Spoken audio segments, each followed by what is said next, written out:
Dito kami natagalan ng traffic, boss. Hindi na magkasya yung truck natin dito. May nasiraan kasi, oh. Pumutok na yung hydraulic na, power steering. Pag idiretso ko yan, sasabit yan sa tambon natin.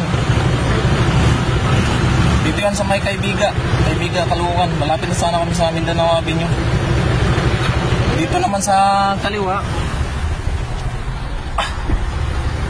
pinang-pina na sa poste dito, yo. Poste, pinang-pina na. Hindi talaga makakalusot. Dito sobrang traffic. Kanina pa kami dito, doon sa unahan. Ito, pagpasok ko dito, di talaga kasya, sinyas na sinyas yung barangay na pasok. So, sasabit kasi dito sa kaliwa, sasabit ako dyan sa may poste, oh. Yung tambol, sasabit. Pinang-pina na yan. Sobrang haba na ng traffic. Dito sa kanan, no? Wala, di talaga kasya. Kung may mabanti sana nila ng kaunti doon, no? Kaso sagad na rin daw sa poste yung Hindi na ako gagalaw dyan. Kasi pag gagalaw pa ako, wala na. Nasabit yung tambol. Madadamage yung truck natin.